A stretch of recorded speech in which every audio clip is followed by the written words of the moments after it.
All right, everyone, we are live. Sorry for the late running of the stream today. I'm joined by Pat today. So yeah, we're going to talk about the big old news story that's just happened with the US presidential election, and how it might affect other things across the many ponds, and talk about some animal issues as well and how these things might intertwine. Pat, do you just want to introduce yourself briefly? I mean, most people who watch my channel should know who you are by now, but did you just want to talk about yourself? And yeah. Yeah, sure. I'm happy to be here. I'm Pat Jordan Nonis. I'm an Australian lawyer, and I'm currently doing a PhD in law in Australia. And yeah, I'm a YouTuber, and we regularly do streams on culture, politics, animal rights. And this is a big cultural, political event, I think. Absolutely, yes. So let's get into kind of what happened, because I think some people might kind of be shocked at Trump's seismic victory here, but at the same time, I think you and I have some theories maybe on kind of what happened here. So you actually wrote a Substack article recently. I'll put the link to that actually in the description to the video. But I want to start with one of the theories that you mention in it as to why Trump won. One of your theories is actually anti-Semitism and the Jewish vote. Did you want to talk about that?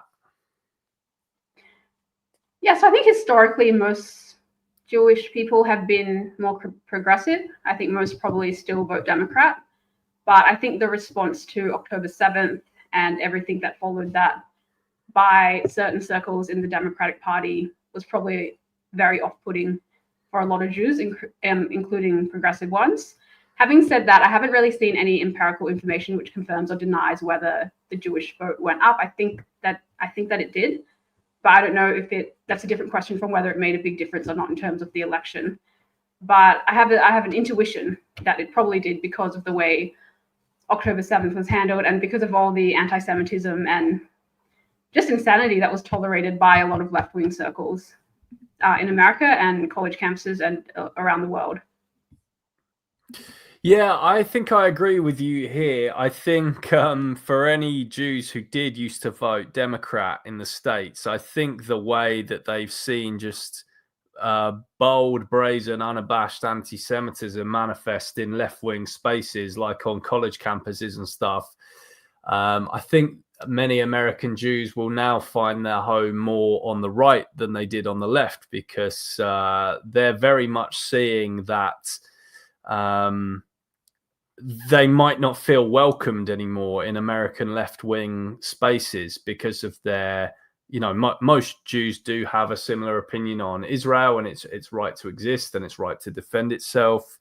Although there are plenty of Jews who take the pro-Palestine side, but I'd say the large majority of Jews would generally see it is very distasteful what's happening, and the appraisals of October the 7th, obviously by many people on the left. And you're right, I think the Jewish vote was definitely lost there. I'm doing a podcast later today with a lad called Connor Anderson, who's very much on the left, and that podcast will be out hopefully in the next few days. But we're gonna call it something along the lines of has the left lost the art of debate? I just want your opinions on that, though, Pat. Do you think that the left has lost the art of debate and persuasion recently? And can you sort of give some examples of how? Sure. I think there's individual people that would still be considered on the left that are still very good debaters and they'll engage in debate. One person that comes to mind is, I think her name's Anna from the Young Turks. And I've seen her engaged in debate with people from the opposite political spectrum in America. Another person, Barry Weiss, I don't know if you follow her. She's very much in the free speech identity politics scene. She seems pretty classical liberal, maybe classical left. But I think it's very few and far between. I really have to think about it for a long time to find examples of people on the left or a leftist community that still engages in rigorous intellectual debate.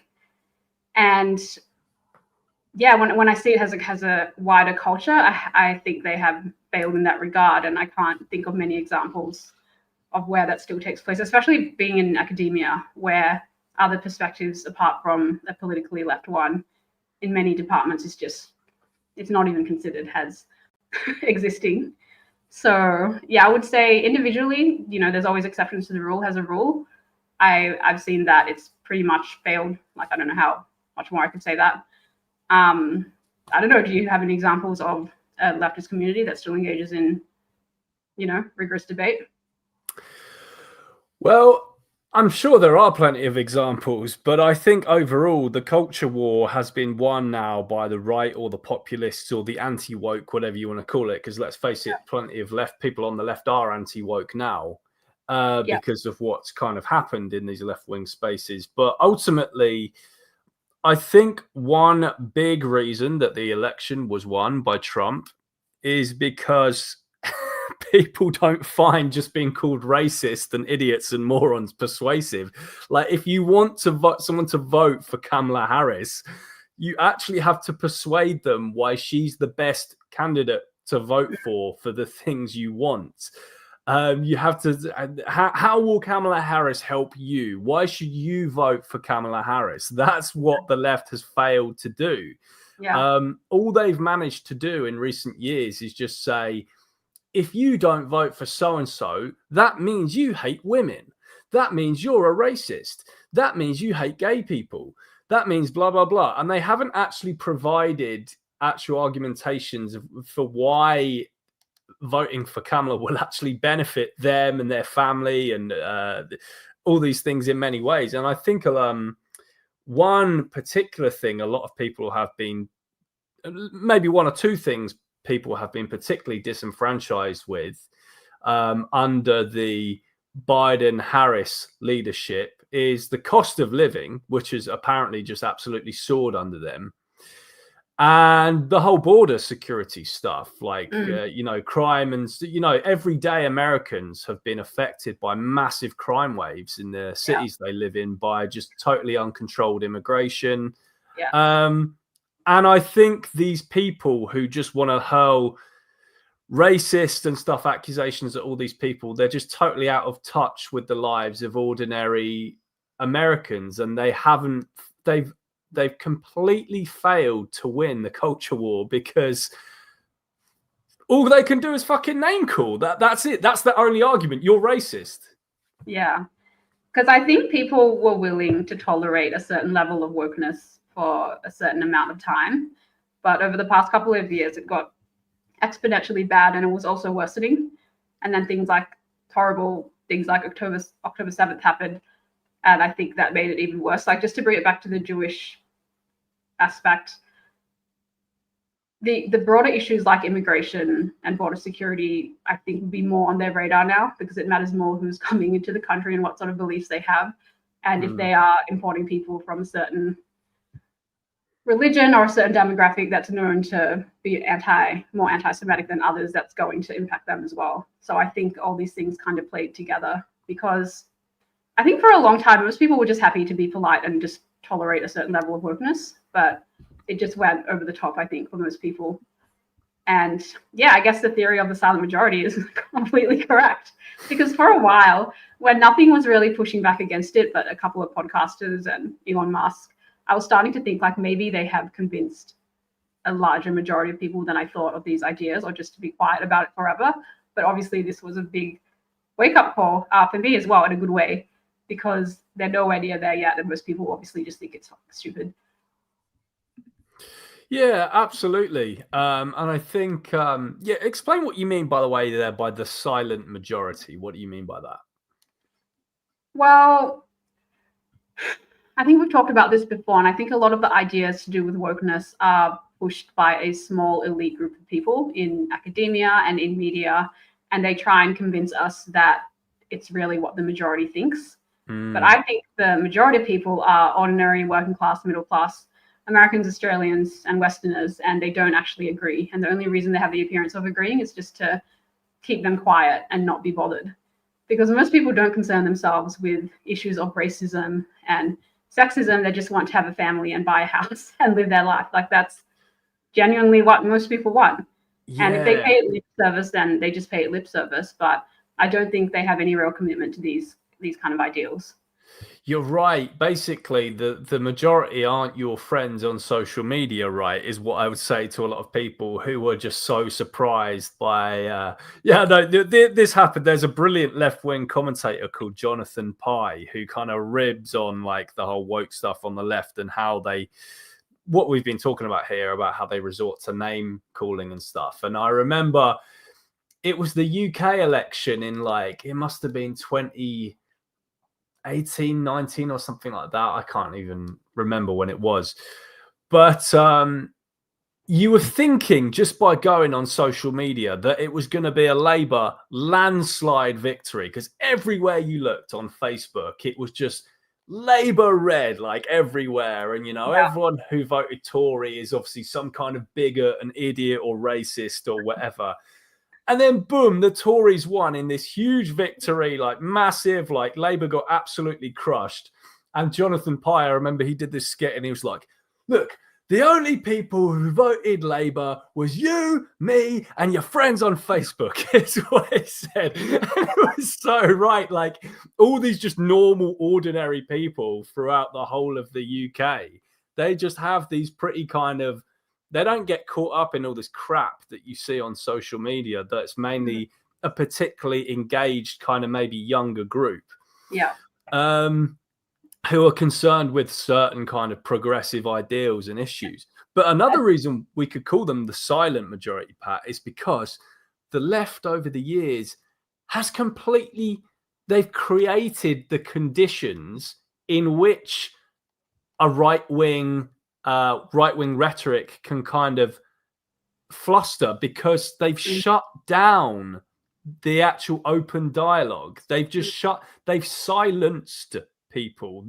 Many people are the silent majority because they feel silenced, because they don't want to be outed as some kind of bigot and white supremacist or whatever it is, and all these slanderous accusations they get hurled at their way. And when people do that, they just push these people kind of underground and away from the conversation. And they don't create the actual ideas, assuming the left is right about everything. Let's assume they have the correct arguments about every little thing. Well, how would people even know? Because they're not... Right-wing people don't want to even fucking engage with these people and be convinced of anything. Yeah, I think the free speech thing really... Because most people don't go around thinking, I love free speech or I value free speech, but it's been the bedrock of our modern Western civilization for so long. And I think this was a real experience of what it's like to have it taken away, even in not like it was Nazi Germany or something like that, or North Korea, but they had a taste of what it's like to not actually be able to say what you want on important issues. And I just wanted to say, even the most legitimate critique of Donald Trump, like I know you won't agree because you think the election was probably rigged in 2020, but let's say that it wasn't, and he claimed election fraud and wouldn't commit to a peaceful transfer of power, even though that's debated as well because he did leave the office. But let's take that kind of broad critique. Most people don't care. Like I know that's like you need a real understanding of like the branches of government and the law and like kind of a more sophisticated understanding of the way the government branches work and the way democracy is to really care about something like that. Like most people would say that's really inappropriate. Like maybe you should just accept it and not throw a tantrum, but they don't understand the serious implications of alleging fraud or something like that if it's not true. So even in the best case, and like even I'm just saying, even in the most legitimate critique of Donald Trump, which is probably that one, if you take it to be true, most people are not that fazed by it. Yeah. Yeah. Now, you recommended that I listen to a Sam Harris podcast recently, his kind of post-election thoughts. And one of the key things he says in it is identity politics are dead. People don't care anymore about identity politics. It's done. Like if you look at the whole demographics as well, Trump won the Latino vote. I think he won. I think black women very, very, very much overwhelmingly voted for Kamala, like 93% or something like that. But then if you look across the other demographics, like it seems that people didn't really care. I think apparently he got most of the Native American vote even. Yeah. I think like 64% of Indian Americans voted for him. Right. The only votes he didn't gain from since the last election was white males, which is kind of hilarious. That is very interesting. Yeah. Like in terms of addressing the critique that only white Christian males like Trump. I'm just going to quickly switch my aircon off. It's getting a bit cold. Yeah, cool. Go for it.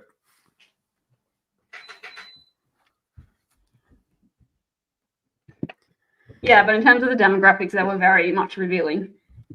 Absolutely, yeah. I think that is a crushing. I mean, if anyone wants just to be completely wrecked on the idea that only certain people vote for Trump, or the minorities, it's better for them to vote Kamala, and the numbers that they head to in the polling station to vote for Democrats each year proves this. Obviously, the right wing just doesn't care about them. I think this election just crushed that idea. People of all different walks of lives, faiths, races, religions, sexualities. They just simply aren't convinced by Democrat policies overwhelmingly at the moment. With the idea that identity politics are dead, this idea that if you're Pat, you are a brown minority woman living in Australia, therefore you have to think this way and vote this way. And George, you're a cis-het white male, and of course you're a racist and all this kind of crap.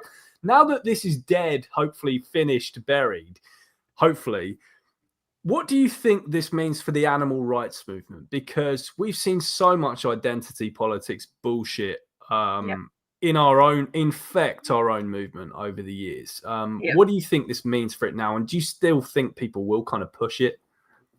Yeah, so I kind of want to answer this question by also answering another topic that you had in the notes that you sent me. You were saying how is there a benefit to one American party being in power over the other, and when it comes to animal rights? And I don't think there is in terms of their policies necessarily. I haven't seen any like utility go up or down with respect to each party. Like when the Democrats are in power, the same amount of animals get tortured and killed. When the GOP is in power, the same amount of animals get killed and tortured. So I haven't really seen any convincing evidence. Otherwise, there's things here and there like, oh, Republicans have hunters, and Democrats maybe are more into culling or something like that. But I haven't seen any convincing. But I do think we do benefit from the GOP being in power because they are currently the party that supports free speech. And we need free speech as a movement for animals to succeed. It's like the one thing that we can't do without. Even other policies might impact animals and advocacy, but it's not this core kind of thing that we absolutely need for any movement of justice to succeed. So I look at it in terms of the values of the party and how that's going to impact animal rights. But I don't think in terms of policies, one really outweighs the other from what I've seen. So that kind of answers your other question as well in terms of what it means if identity politics is dead. We can say things like animal holocaust and animal slavery and not have this whole controversy around it, and likely reach more people that don't actually have an issue with those terms, which is, I'm guessing, is the majority of people. And we won't have those type of obstacles. Yeah, great point. And I think with so much of the I mean, it seems that a lot of the intersectional mob, they almost won't care about it themselves in one way, because let's face it, they haven't got a leg to stand on anymore when they say it's anti-Semitic to call what happens to animals the animal holocaust. Largely over the years, whenever we've used that term, animal holocaust, intersectionals have cried like anti-Semitism over that. But then they're throwing around words like genocide for what's happening in Gaza. They're calling what happens in Gaza, they're comparing it to Nazism. So they're making all these comparisons that they say you should never compare this to that, and you should never use words for a certain group of people that could traumatize them when it's brought up against their own experiences. But they're literally making Nazi comparisons about Jews and Israelis and stuff, and throwing around all these very strong terms that they say are triggering and traumatizing to Jews. Yeah. So what can they even say anymore if we call it the animal holocaust? They can't use the old anti-Semitism label anymore. Yeah, I'm hearing less from SJWs and intersectionals. I don't know if that's because more people have maybe left like that kind of community. Maybe some people realized how toxic it was. I don't know. But I haven't seen that. I haven't even seen much of a reaction to the Trump in terms of animal intersectional SJW people. I've seen it on the left, obviously, like people breaking down on libs of TikTok and all that hilarious content. But I haven't really seen an animal rights reaction. Like usually Farm Transparency or one of these groups puts up some fucking stupid, like very hard left take on everything. But I haven't, maybe they didn't, I just haven't seen it. But groups and then like the Save movement, it's just like, shut the fuck up, please. I haven't seen them react to like the Trump win. So I don't know. Yeah, I think that's a good thing. I don't think animal rights organizations should be posting like their opinions on the whole political stuff that goes on in certain countries, unless there is just some super, super strong thing that they can point to. But ultimately, they shouldn't be having it. They should be keeping their politics neutral and just focusing on the animals. They shouldn't be commenting on, oh my God, you know, Trump won, this is awful, and we're entering dark times and all this kind of crap. Yeah, I've seen these kind of cringy posts before from animal rights organizations, and they absolutely should be staying out of that. I think so. Individuals like you and me, and if you're an individual activist, I think it's more okay because, and it depends on your branding as well. Like we always talk about politics, for example, and so do other individuals. I think organizations, there's a real obligation to stay out of politics because it's a whole different entity. We've got a good comment here, Pat, to respond to. That's a bit of pushback to what you've been saying. GOP, the Free Speech Party, says Sam Daniels. You mean the party that wants to remove books, words, ideas from public life? What do you say to that? So free speech is an absolute, and it never has been. So if people want to say ban the Mein Kampf or something from first graders reading it, I think that's fine. So I think we need to accept the fact that when people say things like, oh, so you want to ban this, there could be a legitimate reason for banning it. Any reasonable person, I think, that supports free speech understands that it's not an absolute right. That it should be a very high threshold. And the books that the GOP want to ban, like teaching transgender and all this sexual kind of content to young children, I think would probably meet that high threshold, which is what I've seen they want to ban. Some critical race theory books that's completely destroying America and Western society. At this point, I would probably support a ban on. Doesn't mean forever. It doesn't mean that certain people can't still have access to it. But you got to look at the consequences you got to look at the type of consequences they're having on society. And if they're destructive enough, there's nothing wrong with banning certain types of speech. It just depends. It's a question of degree, and free speech always has been. It's not an absolute right. Yeah, I didn't actually know what Sam Daniels was referring to here with that comment. But if they're just banning certain books that drive a political agenda from schools and stuff, I think that's fine. School's meant to be kind of quite a politically neutral place, and these books can all be available to you as long as they're not banning however many books, from the bookshops and stuff like that and the libraries. I think all these ideas and books should be accessible. But I mean, the right-wing equivalent here of what the left is doing is, imagine if you sent your kid to school and at 7 years old, they're reading books in classrooms saying why you should be able to carry a gun, and this is all just kind of taught as fact. There was no kind of there was no kind of debate on this. Just every kid was going to school and just it being drummed into them that you should be able to carry a gun. Abortion is evil in all cases, including right after the day of a couple having sex or something like that. The morning after pill is evil. If these things were all just being drummed as fact by the right into school children, there would be a problem with that, and the left would ban that. So I think if these are the types of books that you're talking about here, just the kind of super left-wing gender ideology stuff being taught in schools like it's this kind of uncritical race theory, it's a fact that as white you are privileged and as brown you are oppressed or whatever.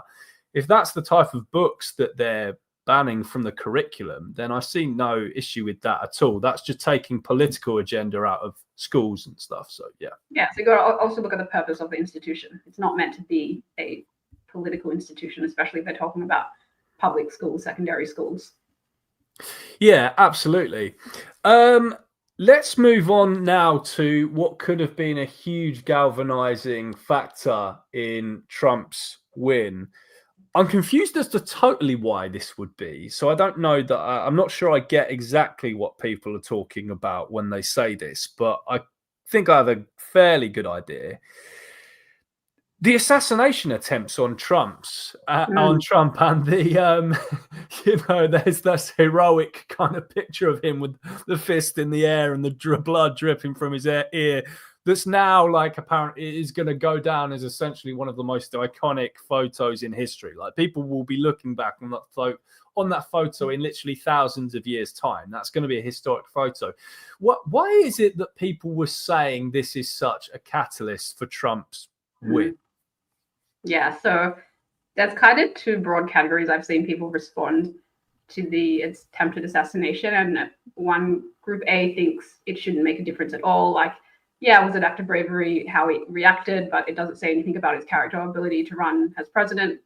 And the second group of people say it means almost everything. Like, it means he can withstand adversity. It means he can deal with tough situations. It means he's a real fighter for America. And I think I'm actually in the second category. Like, it was a big...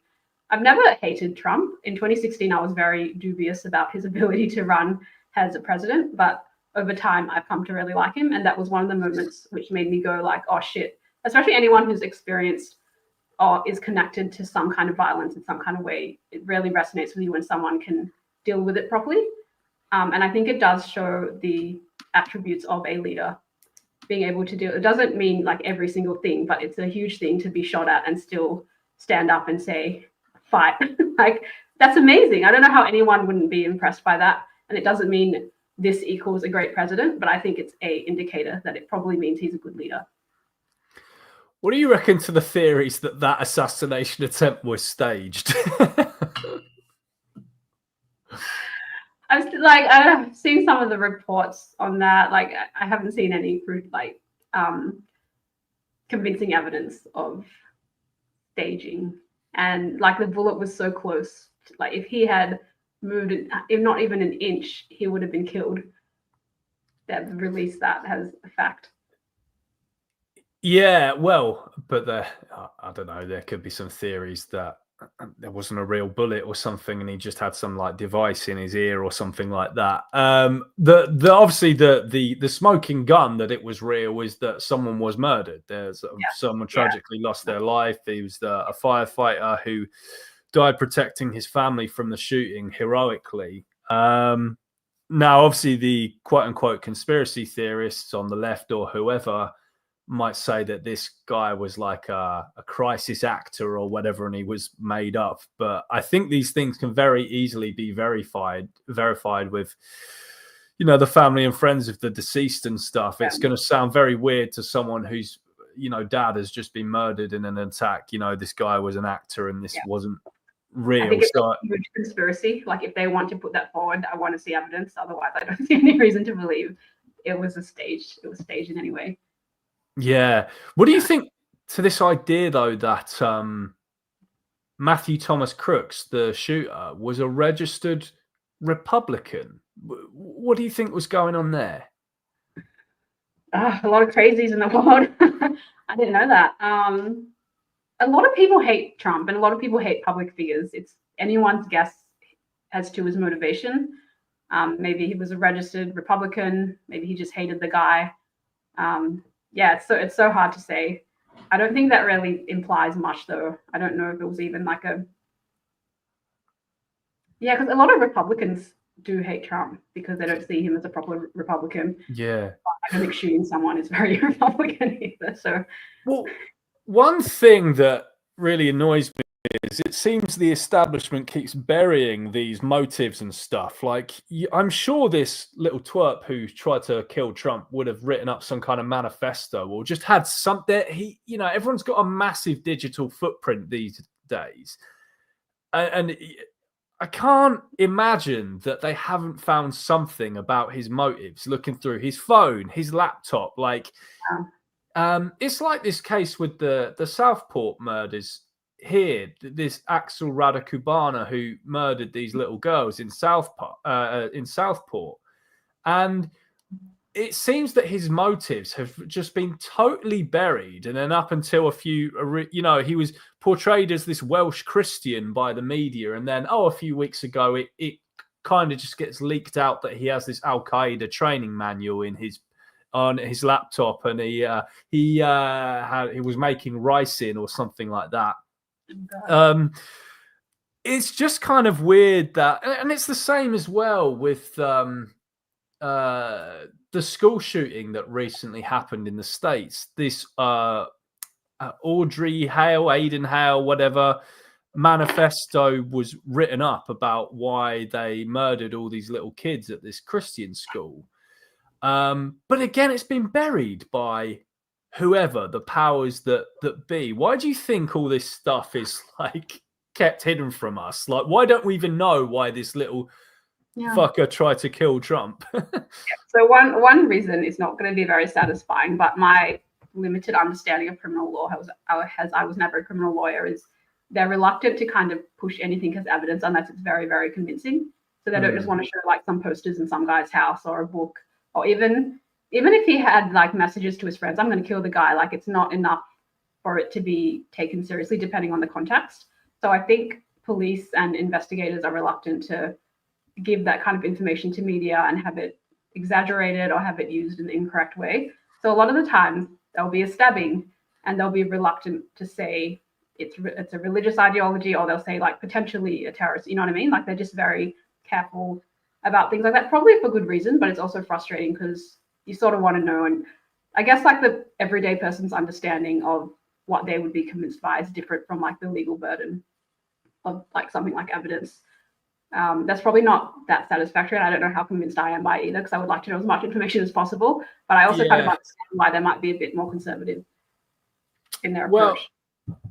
I think that a lot of the anger over why all this stuff seems to be buried is to do with the theory that has proven to be true, actually, in many cases, that the authorities try to bury these things from us to kind of protect certain groups from scrutiny or to ease social tension. So, for example, the one who shot up the school last year or whenever it was transgender, and I think it's quite likely the manifesto they wrote up had something to do with gender ideology.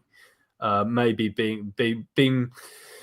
maybe they shot up this because I think it was a Christian school as like a hatred for the cis white male patriarchy who wants to erase my existence as a trans person or something like that. So they kind of buried that. We don't know still why this Matthew Thomas Crooks tried to kill Trump, and the fact that he's registered as a Republican just makes it even fishier. It's very, very strange. And then we had some cases a few years ago in the UK. Well, in 2001, there was one that hardly anyone actually know about. This guy got murdered by a white lad, just was in the wrong place at the wrong time. He was just walking down an alleyway, I think in Peterborough, and he got murdered by a gang of British Asians just for being white. And it was like nowhere to be seen in the newspapers. And they ended up finding out that the reason that this wasn't in the newspapers at all was to ease racial tensions. They didn't want to stoke any kind of anti-Asian racism in the UK. And then we had another case of this. Have you heard of the Rotherham scandal? Do you know what that is? No. Basically, there were all these Pakistani Muslim grooming gangs in the UK. Jordan, by the way, is Pakistani British, and he actually spoke about this in his speak about cancel culture at the UK vegan campout last year, which was based as fuck. But he even got on stage and talked about just how insane this was. But basically, there was a problem with Pakistani British grooming gangs of predominantly young white school children in the UK. And the authorities in this Yorkshire town called Rotherham just basically didn't even want to investigate this at all. This abuse was going on for so long in Yorkshire, and the authorities decided not to even look into it because they didn't want to, it would be offensive to investigate it or to stoke racial tensions and all this kind of stuff. So this theory that I'm spouting here, it's not some kind of conspiracy theory or anything.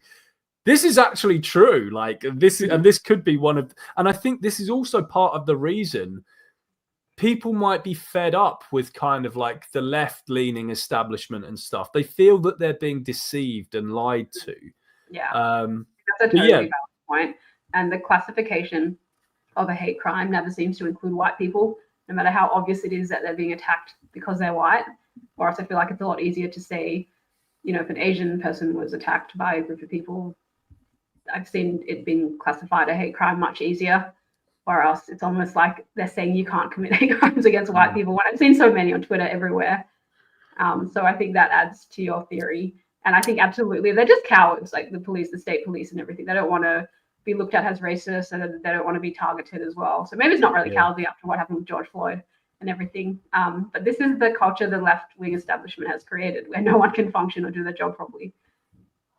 Yeah, exactly. They've created a very toxic environment over the past few years, and I think people are just sick. People are fed up. Let's talk about a different type of assassination now, on the subject of assassinations. Assassinations on Trump's character. You write in your Substack article that people are just fed up. They're sick and tired of the same old character assassinations on Trump.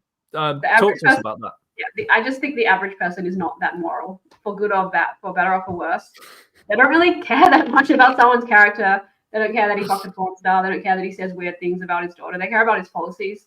And I think, given our imperfect world, that's a totally reasonable position to take. Sure, I want Ronald Reagan, like I want Winston Churchill, but we don't have that. I would choose Trump over Biden and Kamala Harris and all these idiots.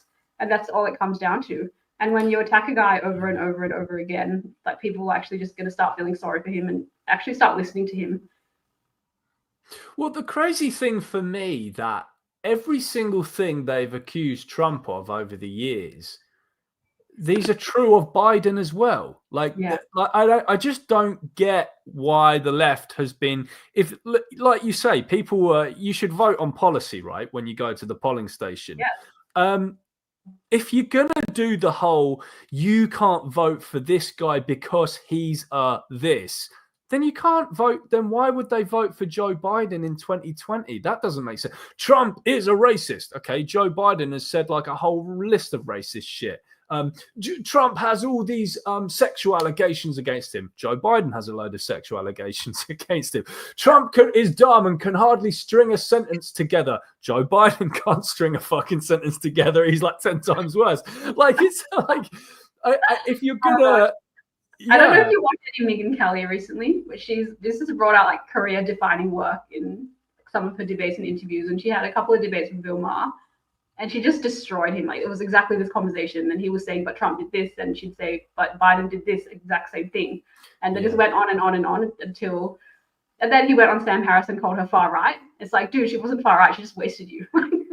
I'm actually surprised to hear about that of Bill Maher, because he's actually been more sensible and kind of centrist from what I've seen over the years. And he tends to condemn so much of the wokeism on the left, like the whole, massive defense of Islam and stuff. And he even, he got on his show recently, he talked about how it's disgraceful that he reckons if one of the staff member working for, I don't know, Jimmy Kimmel or whoever was to say, I'm a Trump voter, they'll probably be booted off the show or something like that. And that's a toxic environment that we just can't handle. So Bill Maher has been engaging in kind of SJW behavior then recently. That's how people go crazy with Trump. Like, otherwise, because I agree, I really like most of Bill Maher's content. I think he's very reasonable on most issues, and even like, he's amazing as a comedian, as an entertainer, and even as a thinker. But I don't know, this thing with Trump just really rubs some people the wrong way, and I don't think a lot of them make a lot of sense when they try and criticize him for things that the Democrats or Biden has also done, and they haven't given proper reasons why it's worse than when Trump allegedly did those things. Do you know what we were going to do, Pat, during this live stream? I was going to, wasn't I, play a compilation of Trump condemning white supremacy dozens of times. Yeah. Let's play that now, because I've just got that up on X. So just an example. Now, I'm not here to, for anyone who dislikes Trump for any reason, you're totally entitled to dislike Trump and believe various things about him that you want with evidence. But I just want to give one example of the huge character assassinations that have been going against Trump over recent years, and why people, once they see stuff like this, once they wake up, once they actually see evidence that proves the contrary to the lies that have been spun about him, why that actually might galvanize them to vote Trump. I want everyone to watch this clip. And we've seen so much of this behavior in the animal rights movement over the years.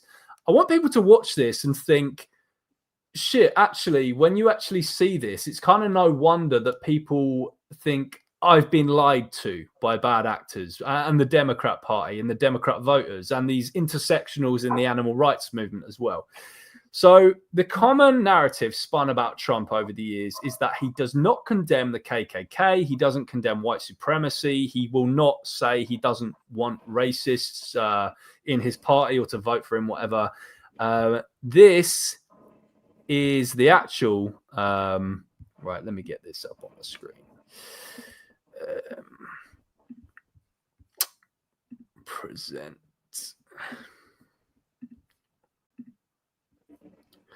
Okay, can you see that, Pat? Yes. Right, so it says racism. Over 75% of Democrat voters believe that Trump refuses to condemn white supremacy, racism, and the KKK.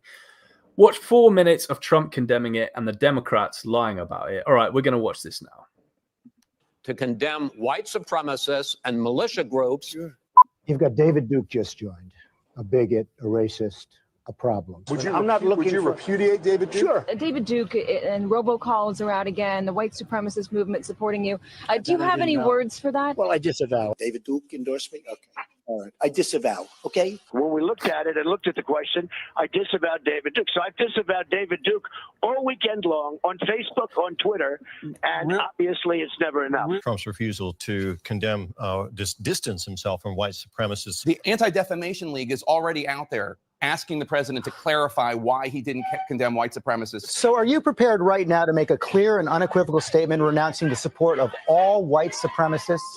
Of course I am. Of course I am. When Chris joined, we had a news conference, and they asked me the exact same question. I said, I disavow. I disavowed then. I disavowed today on ABC with George Stephanopoulos. I disavowed again. David Duke is a bad person who I disavowed on numerous occasions over the years. I'm willing to do anything. I want to see peace. Then do it, sir. Say it. Do it. Say it. I totally disavow the Ku Klux Klan. I totally disavow David Duke. Ultimately, he got to the Ku Klux Klan, which obviously I'm going to disavow. I've rejected David Duke. I've rejected the KKK, the Ku Klux Klan. David Duke is saying to his supporters and followers, vote for Donald Trump. White supremacists are saying, vote. Do you want those votes? No, I don't want them, and I don't want him to say it. And you want the supporters? No, I don't want anything. What do you think of white supremacists, by the way? I don't like any group of hate. David Duke announced his Senate candidacy, claiming your agenda. Are you ready before you ask the question? Newt Gingrich said every Republican should repudiate this guy no matter what it takes. And I do. Rebuked.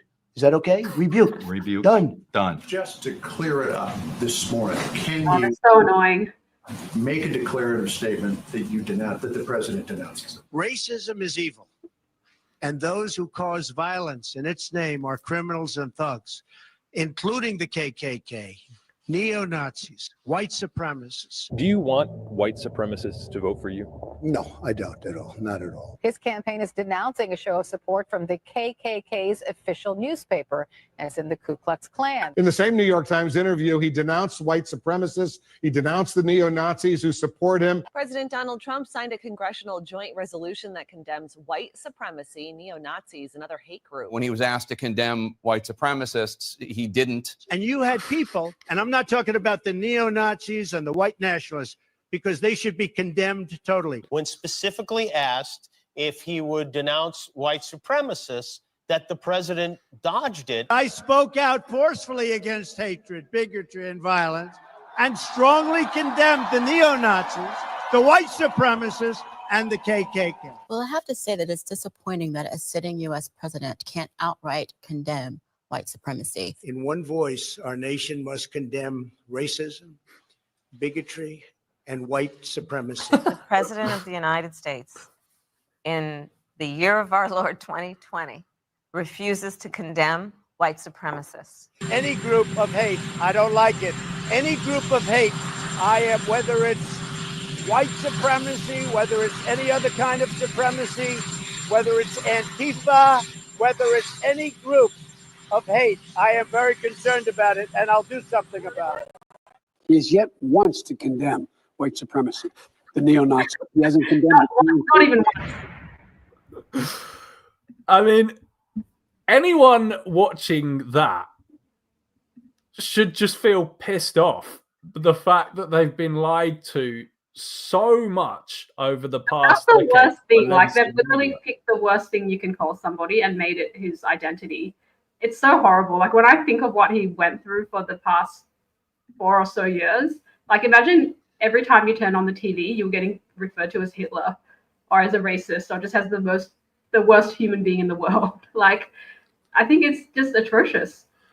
And do you know what? It's like, I think that's such a reason that so many people vote for him, because they fear they've had the same thing happen to them, and they see Trump as an almost representation of them. What you just said there resonates with me. Yeah. Imagine, George, you go on your Facebook or your Instagram and you just see these comments calling you a white supremacist. Yeah, exactly. And you're not one. But it so many times, and you keep seeing it. And it's just, you know, it's now my fucking identity in the animal rights movement that I'm a racist or a white supremacist. Like, basically, I am Donald Trump, but in the animal rights movement. Yeah, so Donald Trump, the animal rights movement. And after all this, you still run for president and you still care about the American people. Like, I'm sold on that. I'm sorry, but I'm completely. When he got shot and he still went on, like, they're risking their lives for America. I know people don't want to think of them as that good, and because they're flawed individuals and they say things that people don't like and they have views that people don't agree with, it doesn't mean that they're not risking their lives in the way that they understand to do, how, like, to achieve, to save, like, America and the West. I don't buy that he's just a selfish asshole and he just wants power, and I don't think we've seen much evidence of that either, because people that really, really want power don't really go into politics. They'll just hoard all their money and they won't be transparent, and they won't be so open about their views. I don't think we've seen any evidence that he's just after power. He's got enough money and power. I think you're right. I think that kind of does something for his integrity, because, yeah, so many politicians are just in it for power or whatever it is. But the fact that Trump is in his late 70s, he's a multi-billionaire. He could just be living, he could just be doing a Tom from MySpace, you know, just selling his shit and just living on a yacht for the rest of his life and never being seen in the public eye again and avoiding all of this shit. I think the fact that he's pretty much on his deathbed and very, very rich, but he wants to keep working hard every single day. The amount of work you have to do as a president, like, you hardly get a day off. The fact that he wants to do that, I think he's in it because he genuinely cares about where America is headed. Whether you like him or not, whether you think he's a distasteful character or not, I'm not here to argue with anyone here about, you know, you can like him, you can dislike him, whatever. But I think the idea that he's just in this for the reason so many other politicians are in this for, I think his age and the amount of money that he has, I think, speaks otherwise. I think he just deeply cares about America going to shit. Whether you think he's going about it the right way or not, that's up to you. But I think he just cares about this, and I think he's written a whole plethora of books on it, like, you know, The America We Deserve and all this kind of stuff. He's been writing since the 80s, the 90s and everything. I think he's just a very passionate patriot, and he just doesn't want America to not go in the direction he doesn't want it to.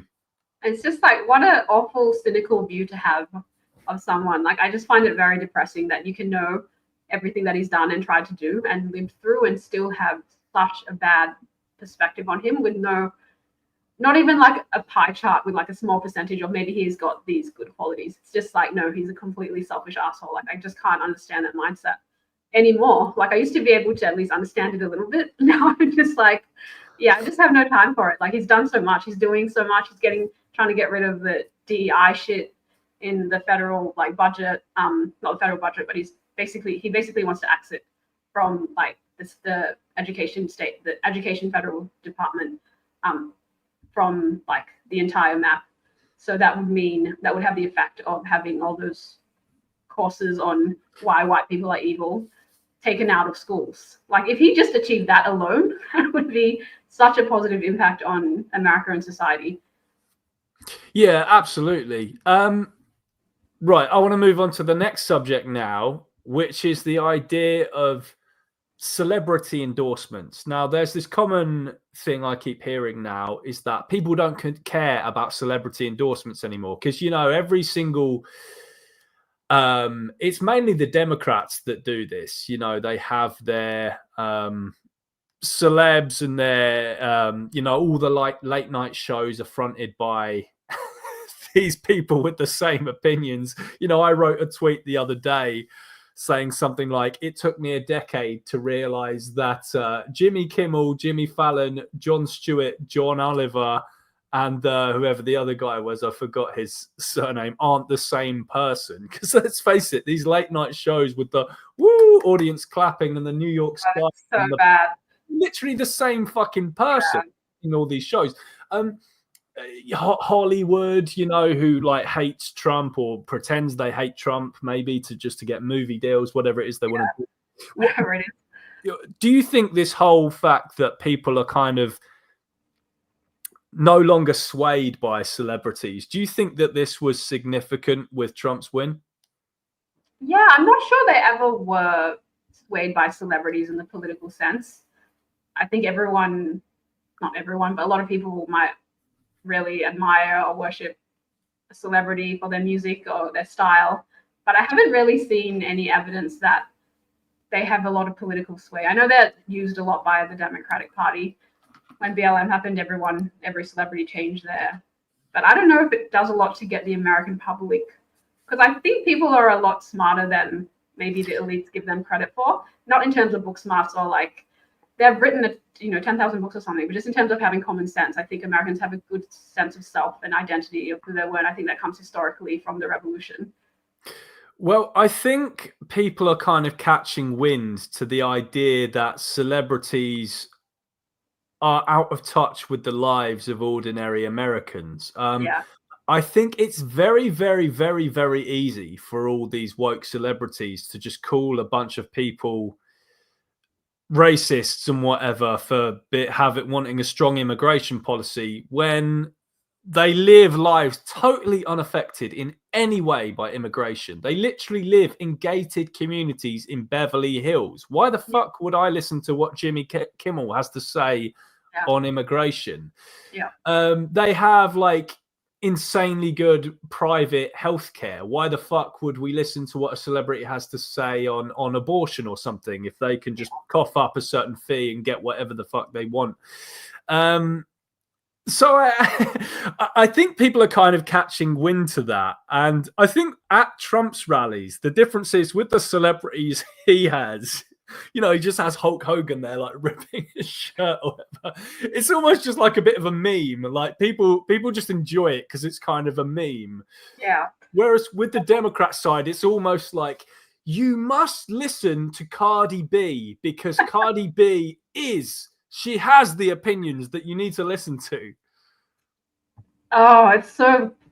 I think, I mentioned in my Substack how the difference is in that the Democratic Party chose to try and get all these endorsements from these cringy, like, celebrity promos and having them speak at rallies. And Donald Trump does a couple of hours on, like, Lex Fridman and Joe Rogan, and who are much more in touch with the everyday person because they actually engage with politics and what the average person wants to listen to. Like, they have massive audiences and they're not celebrities, they're just ordinary people because they say interesting things. Like, and I think that was a huge thing. Yeah, a huge thing in winning, in Trump winning as well, the long form content. And Kamala refused to even go on Rogan's show in the build-up. Well, she didn't refuse. She just said, I'll do it, but it will only be for 45 minutes and you have to fly to me. I think that was actually a big mistake on her part. In fact, if I was Harris, I wouldn't have even waited for Joe Rogan to approach me. I would have, in the build-up to the campaign, said, I want to go on the Joe Rogan experience. Yeah. I think these things are actually hugely, it's that kind of, the whole having the full-on conversation, hearing two people kind of speak about this kind of stuff rather than just these snippets from Eminem or Cardi B, whatever it is on stage. I think that helps.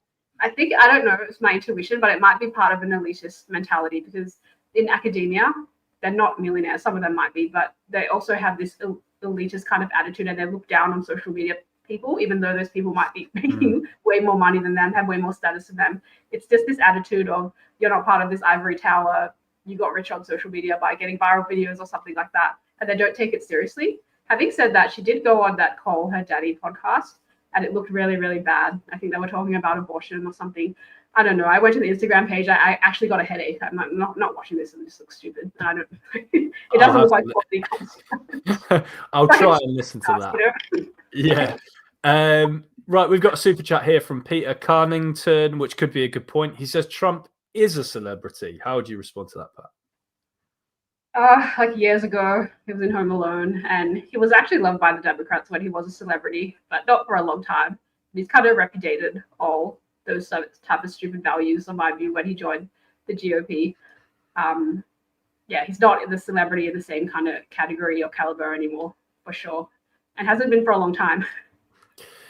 Yeah, and I think the thing, let's say Trump is a celebrity. I think the thing that distinguishes him from the very polished kind of other celebrities is he doesn't do this whole PR bullshit and have this team saying, you've got to make sure to say this right thing here and this right thing here and this right thing here.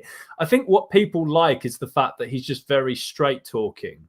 Yeah. He doesn't really care he doesn't change what he says to people who's in the room. For example, look at Kamala with Israel. You know, if Kamala's just speaking normally, she's very like pro-Israel. She's got the Israel flag in the background, blah blah blah. Then she'll be speaking to an audience of Arabs, for example. It's like, we must end the genocide in Gaza or whatever. It's very just kind of fake. Trump will get on stage during when the whole ISIS stuff was happening in Syria. He doesn't care who's in the room. He doesn't care if some Arabs are in the room. He doesn't care if whoever's in the room. He just goes, I will bomb the shit out of ISIS. Like he literally said that on stage. He doesn't use this, look at the contrast between Obama when he did the thing about bin Laden being assassinated, and then Trump's thing on the spiel about that Abu Bakr guy being assassinated. Just how different they are. It's just like hilarious that he doesn't have that. He's neither a celebrity nor even a politician. He's just this kind of character. He's definitely authentic. He's not fake, but they did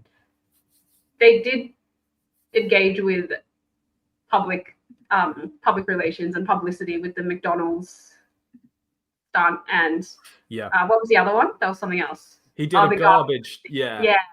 Again, with keeping in mind that it was aimed at middle class and working class America. Can you imagine? I don't know, Kamala Harris in a garbage truck or something like that. They're not thinking on his level. Like they're not thinking about the American public, because you said they've lost touch. Right. Let's now move on to Elon's takeover of X and just how instrumental that's potentially been. Would you agree with me that Elon's Tinkerbell, shush. Elon. Oh, wait, one sec. Yeah.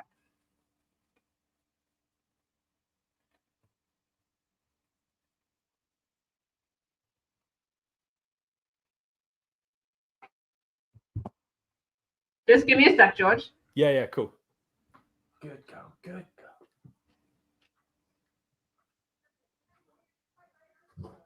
It's okay. Yes. Sorry, guys.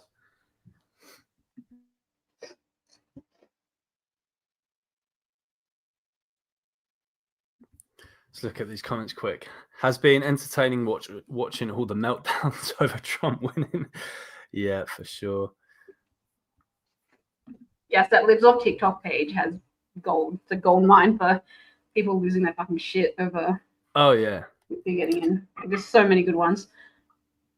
Raspberry here says, even if you prefer Trump's rhetoric and find the white crap on the left insufferable, it is. His policies are pro-animal ag, pro-drilling, and his biggest supporters are fat, insecure men who eat lots. Do you want to respond to that, Pat, first, or shall I?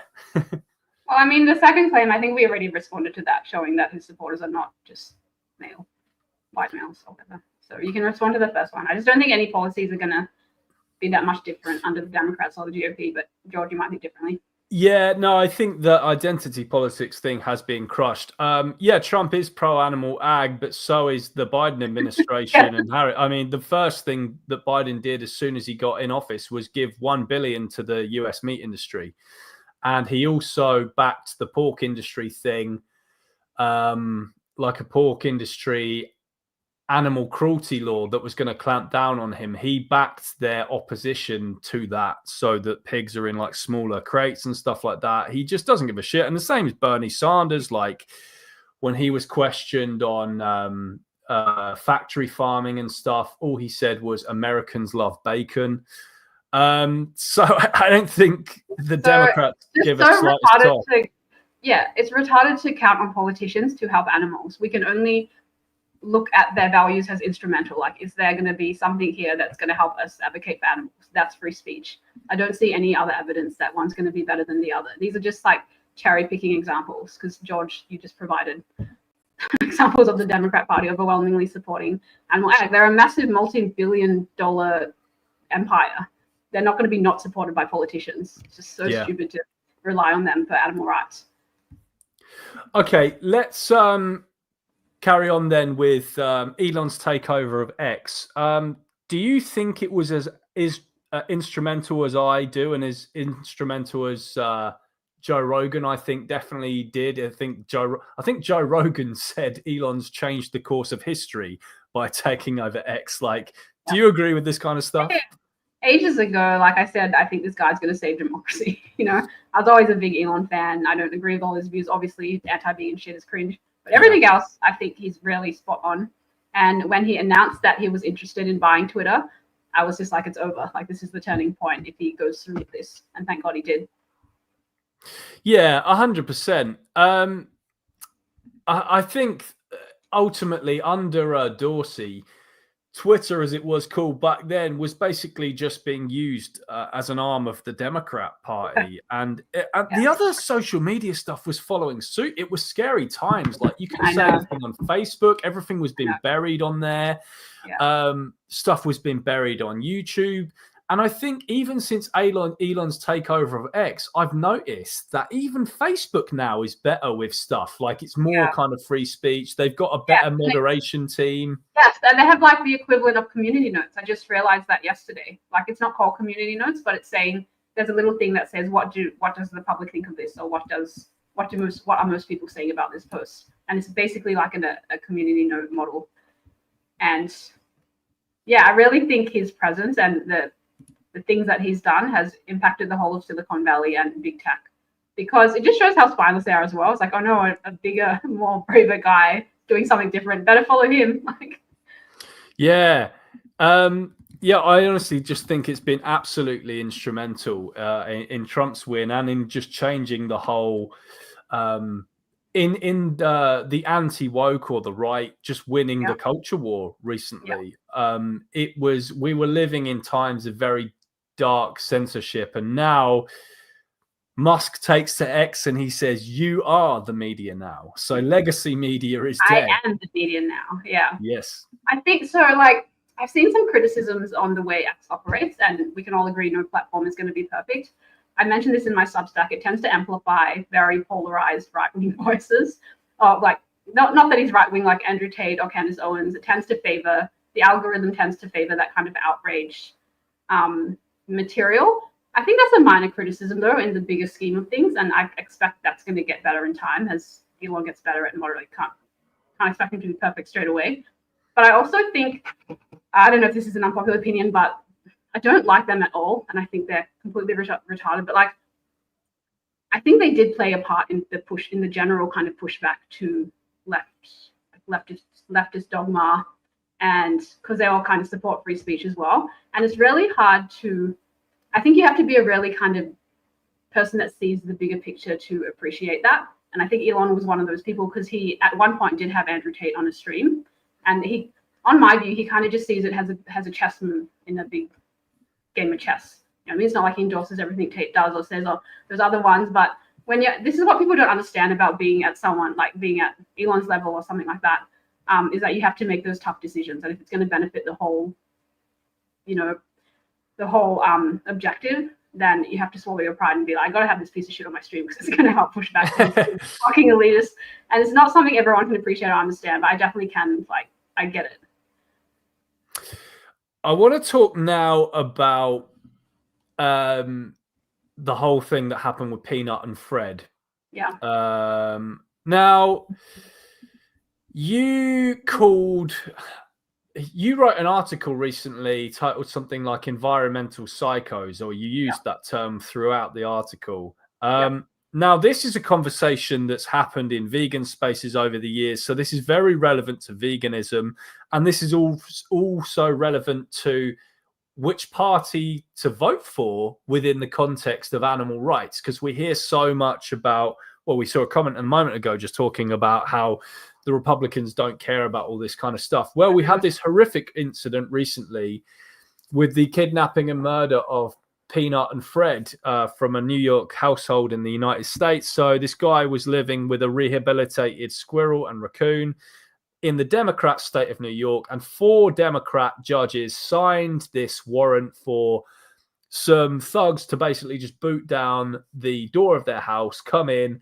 They questioned the woman about her immigration stuff during the whole thing, as if this had anything to do with this. They seized the animals, Peanut and Fred, who were beloved animals on social media, and they killed them just to test them for rabies or something. It was just this awful, insane thing that happened.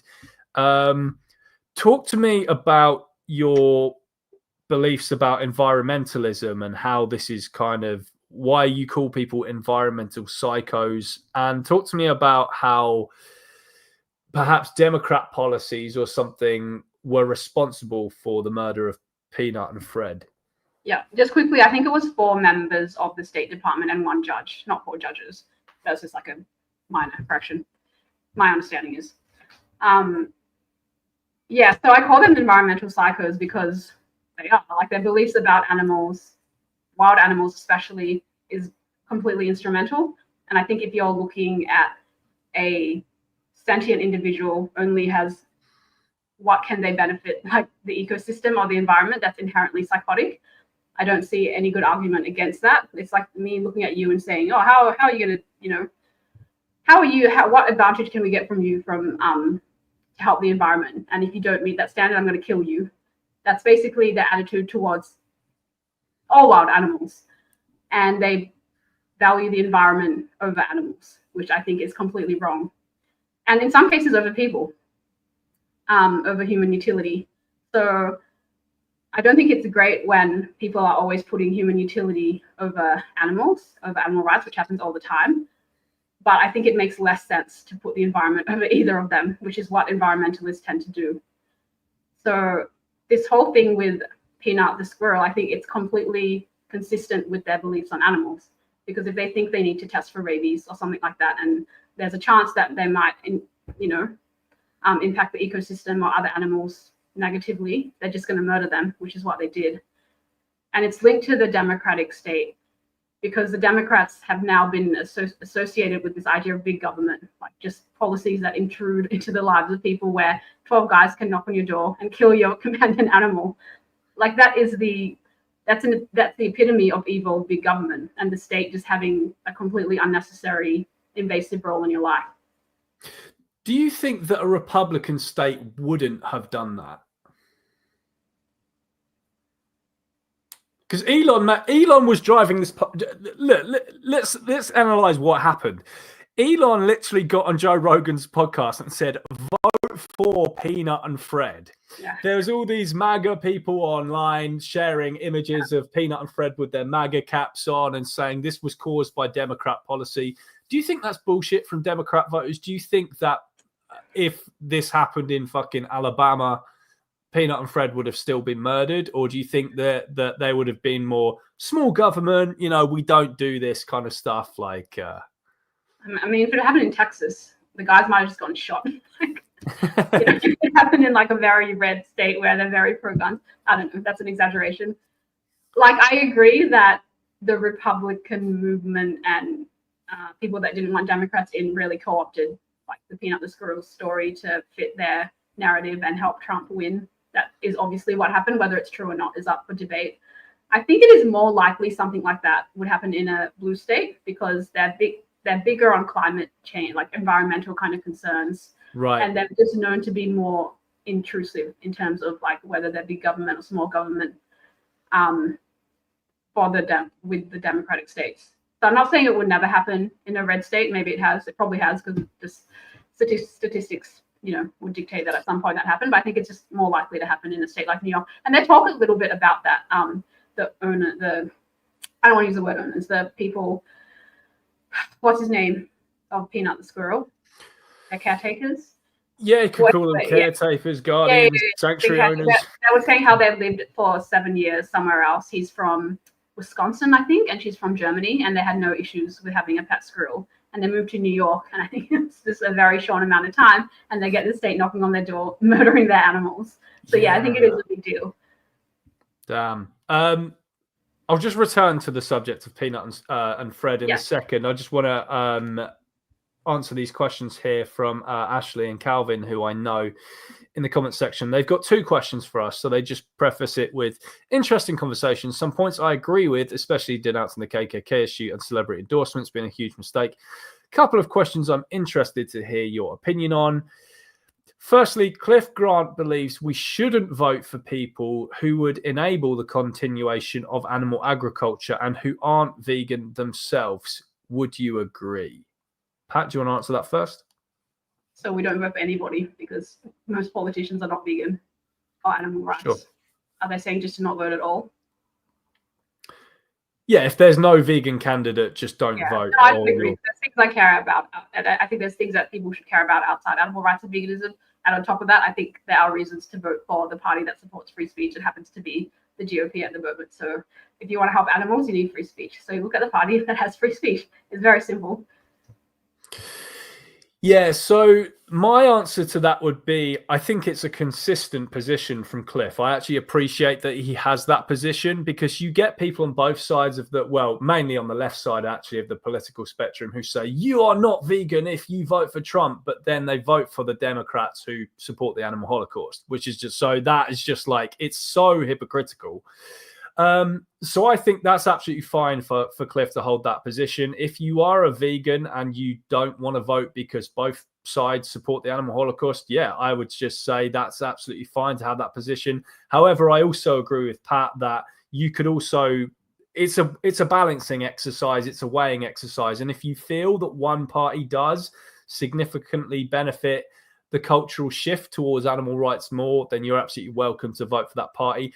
What people should not do, no vegan should do this, whether they're on the left or the right, no vegan should ever accuse other vegans of not being vegan because they vote for whichever party when you vote for a pro-animal holocaust party yourself. So that would be my... Cliff's position only works if the only thing you care about is veganism and ending the whole animal holocaust. I'm guessing that's not most people. Like most people have other things they care about. But on top of that, I think there is a negative in not voting for the party that has free speech because you're going to be risking not being able to speak out for animals. So I think that is a pretty strong argument for not taking a neutral position. Yep. And then the second question is, secondly, you mentioned vote for policies and not the character. If you were a victim of sexual abuse by someone running for leadership, would you want people to vote for policies or not vote at all? What do you say to that, Pat? So like if Trump or Biden assaulted me or something like that. Yeah. My moral preference would still be to vote for someone with the best policies because that's going to benefit everybody. It's not just about me. That's my honest answer. It'd be a very unfortunate position to be in. Yeah. Look, I would like if the person had done it to me, I wouldn't want that person to gain power, because all I would want is to wish the worst upon that person. I would just like, let's say Trump or Biden or whoever did something very bad to me personally. Yeah, I wouldn't personally, from an emotional standpoint, want them to get into the White House, because I want that person to die or whatever it is that I wish against them. But I would understand that my own experience isn't a good enough reason for people not I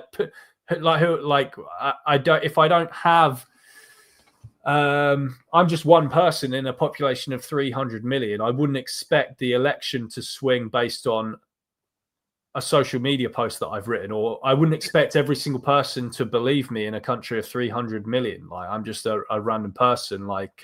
So I would understand that people would still vote for the candidate who I don't want to win.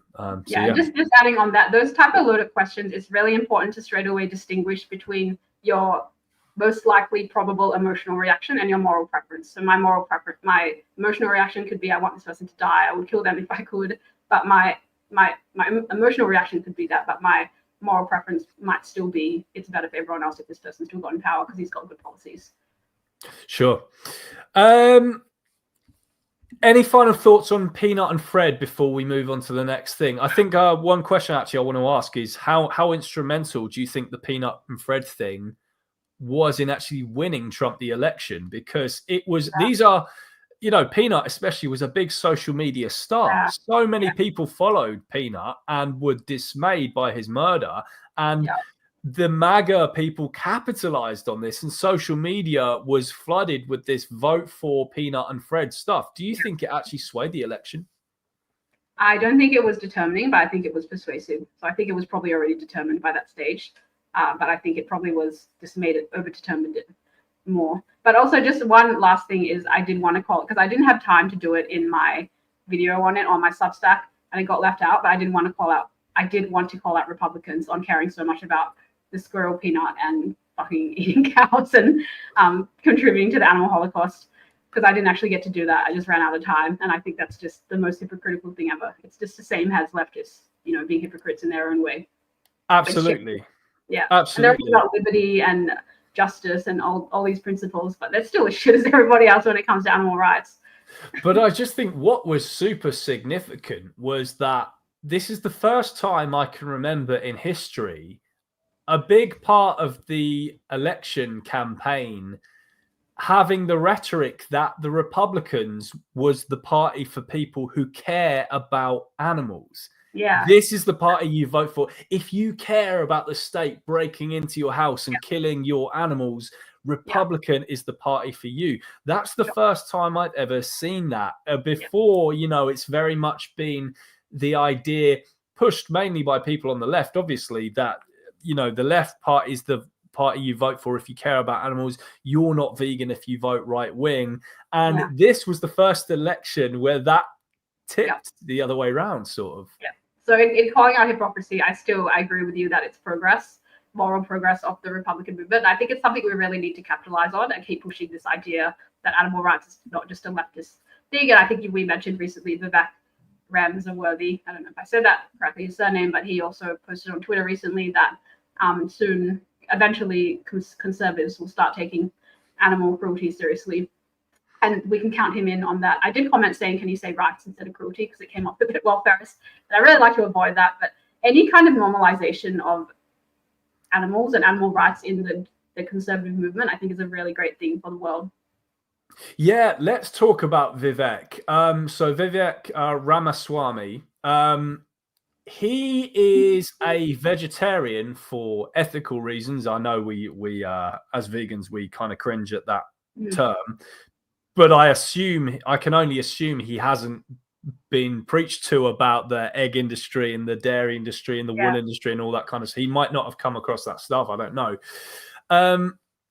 But he has literally written on Elon Musk's own platform, X, recently, that he believes it is unethical to murder sentient animals for culinary pleasure.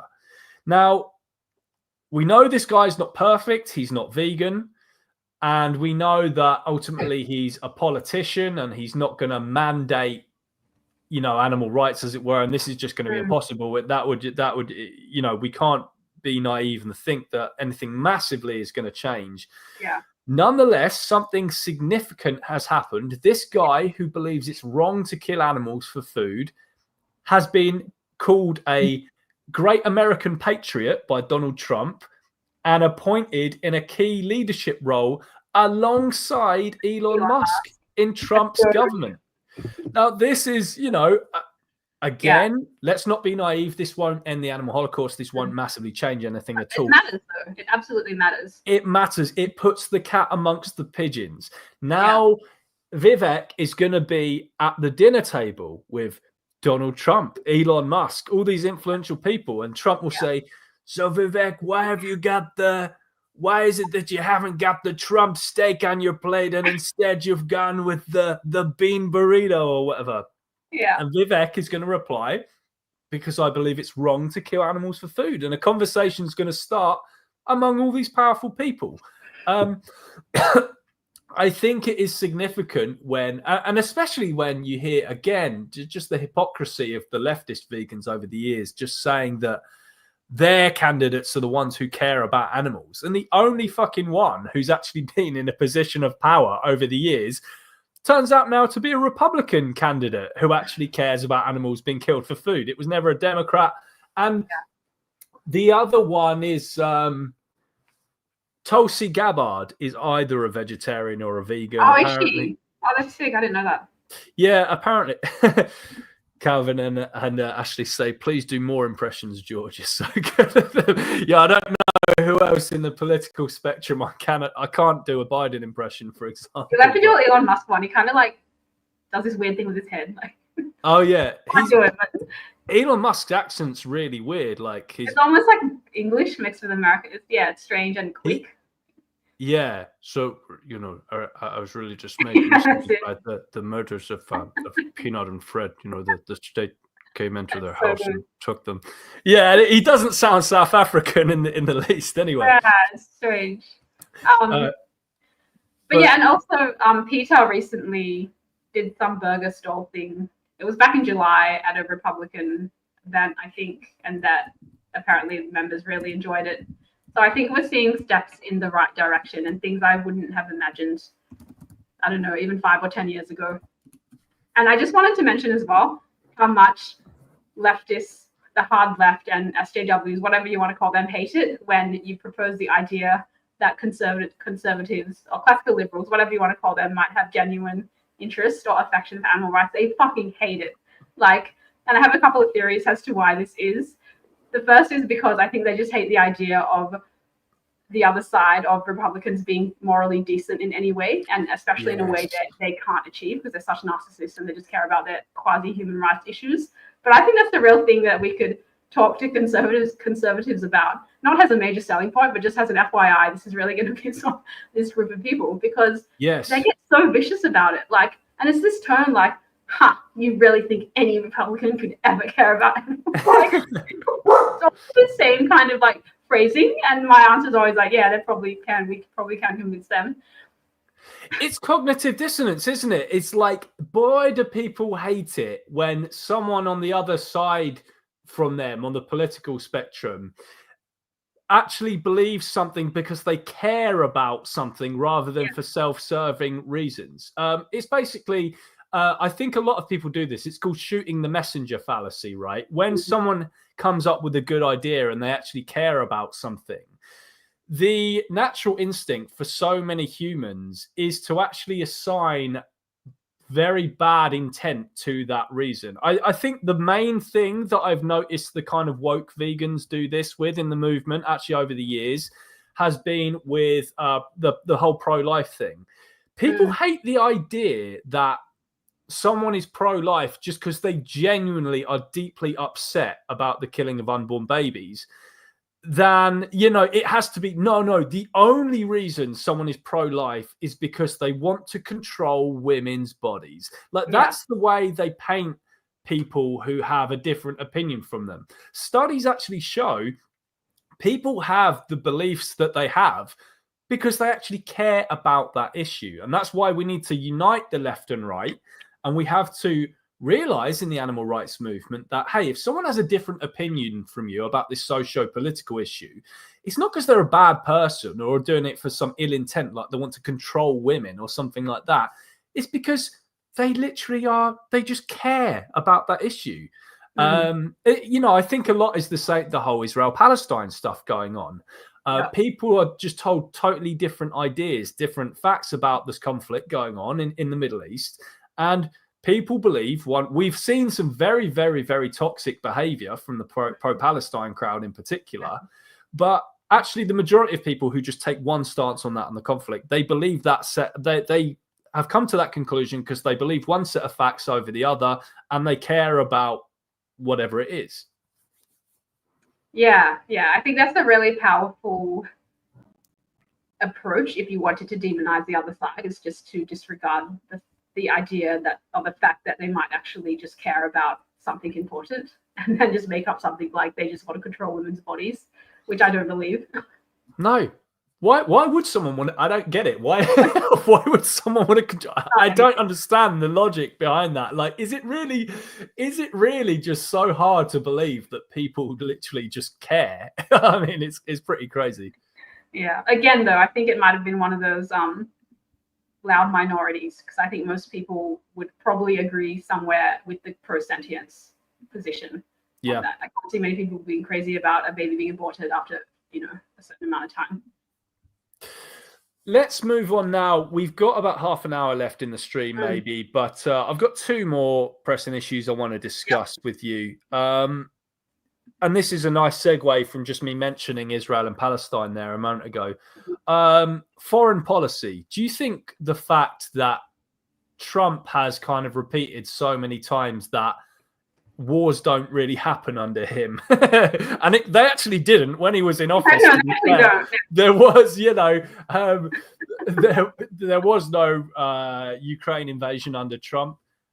Trump on Rogan's podcast, he says, "I told him, Vladimir, you're not going in."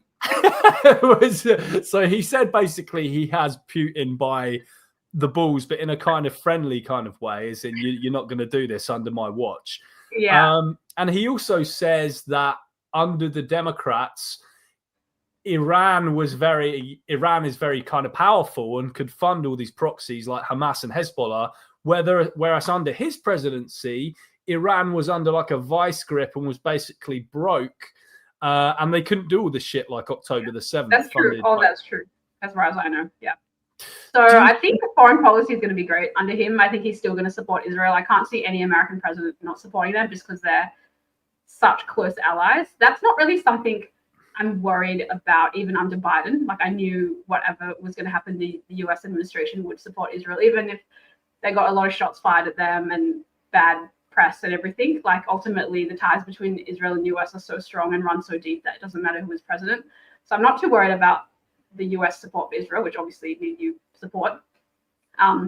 With his other foreign policy and no wars, I think we will see a great improvement. And this is a big call, but it wouldn't surprise me if Russia threw in the white flag not long before his presidency, because I do think he was very influential with those world leaders.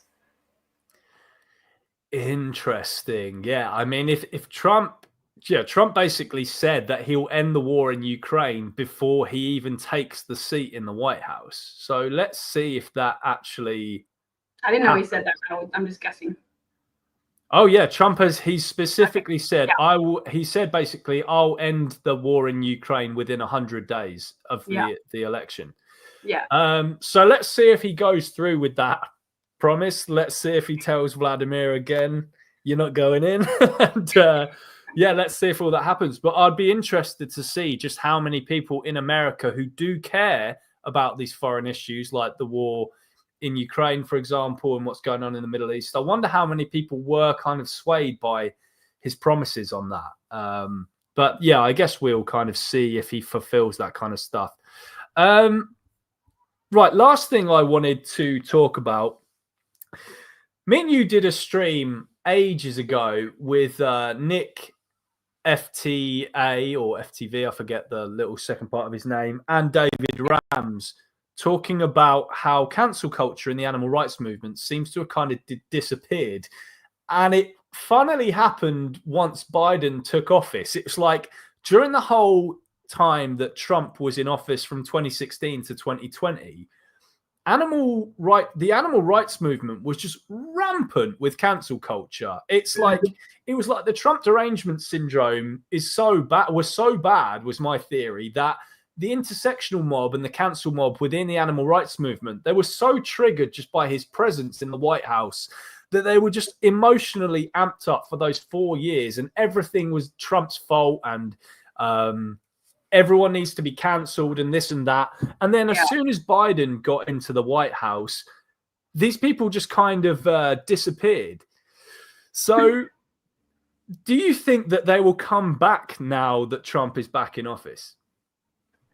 I think some of them might come back, but I don't think it's going to be as strong as 2016, because I think that's when 2016 to kind of 2021, maybe it peaked, it developed and peaked in terms of woke culture.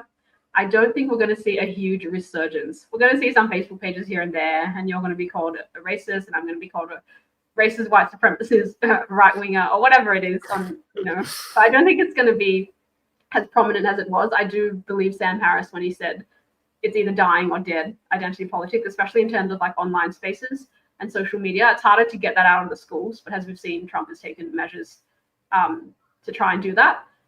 But I think we've seen the peak of it. I'd like to think so. And everything's like when you look at the data and stats relating to people's beliefs, and they're swaying more right, which just means for me, it just means they're staying more moderate than they were previously when woke culture had peaked. So I really do think a lot of this stuff is over, honestly. Yeah, and I've seen like people, especially white males, speaking out where they didn't used to, and like disagreeing. And I've been at social events where I'm finally not the most outspoken one against this. There's other people. So I think with things that have been happening and developing, and we're not always there, because we're living our own lives. But yeah, all evidence points to a more right-wing culture, which basically just means a more moderate culture for me.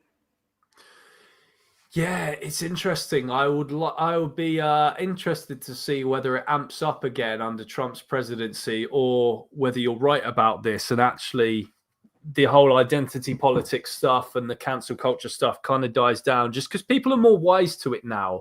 People are more wise to it now, and he's coming into it from a completely different position. I don't know if he ran as a joke the first time. Like, I honestly don't know. When it was first announced, he looked a little surprised and taken aback. And he was inexperienced in terms of being a president, but now he's lived through all that. He's lived through being shot. Like, he's coming, and he's got such a strong team now, and everyone, he's got it's a objective fact that he has the support of the American people. So I think that's a huge game changer in his confidence and in the culture of the people. Like, I don't think we're going to go backwards anymore in terms of identity politics. Yeah. We've got P Bash in the comment section. He says, correct, Pat. Most people see this BS for what it is by now, which is great. Yeah, I think so many people in the confirmation report. That's all we need. Yeah, exactly. Yeah, cheers, Paul, for that comment and for watching the stream. And it's, I think when all this kind of stuff was first happening around 2016, I think it had never kind of happened before. There was this kind of whole era where you were called a this and a that and a this and a that if you don't think in this way. And at first people were gaslit by this. It was those who were more kind of emotionally weak, it was kind of easier for them to fall into the trap of saying, oh shit, maybe I am a racist if I think in this way. I guess I'll go along with it and join the mob. I think now, just as you get almost not that I want to compare it to vegans or whatever, because veganism is actually solid, but just as you get ex-vegans, I think you also get maybe ex-intersectionals and ex-wokies who see this kind of stuff. They actually realize, if anything, that the whole woke stuff has largely just been a cult over the past decade, where your whole social life is essentially controlled by a few domineering characters. Yes. And I think they're pissed off with that. I think quite a few people who were suckered into stuff by the cancel mob over the years, I think they're angry at how they've being manipulated and how they've been treated. And I think that's part of just the cultural pushback that's happened and just why Trump has won. I think many of those people actually who voted for Trump this election, I think they might have actually previously been on the left and they might have just been treated very badly in those spaces. Yeah, I can imagine so many normies that previously paid lip service to all this just being so relieved now. Like, you know, just normie people with families and just I think previously everyone was kind of by default sympathetic to left-wing causes because they were portrayed as morally good and progressive. But over time, they just developed less and less tolerance of it. And yeah, they realized they were being deceived. And they were just, I think that was just a big amount of the population, especially with women, like liberal women that were sympathetic towards it. But once it actually started impacting them and their children and different, you know, policies that were very, very tangible and a real threat to like their more traditional way of life, it really turned things around. So yeah, silent majority for the win in this case. Absolutely. Yeah, thanks, Pat. I think I've discussed everything with you that I wanted to discuss. I'm really looking forward also to my chat later with Connor because he's very firmly on the left, but he has a lot of problems with how the left has behaved over the past recent years. So we're going to get the perspective of a pissed off left-wing vegans, point of view later about all this kind of stuff we've been talking about. So I'm going to be interested to see how his views contrast with yours in any way. But that podcast will be up hopefully in the next few days. But yeah, thanks everyone for watching this live stream. And Pat, did you have anything to say before we end the stream? No, just what you were talking about, Connor, before. Like, I'm not on the right or left. Like, I don't have a strong political leaning. I'm just saying at the moment, the right wing seem to have it a lot more correct than the left wing, but I don't adhere to any of those labels. So I'm just, I'm a centrist, or whatever you call it. You're a cultural commentator. Yes, I'm an independent. All right, awesome. Well, cheers everyone for watching, and thank you, Pat, for joining the stream. And we hope we provided you with some interesting insight into what happened and any of how it intersects, I hate that term, with movement issues and so on. And we hope you enjoy the rest of your days or evenings. So catch you next time, guys. Cool. Happy days. Bye.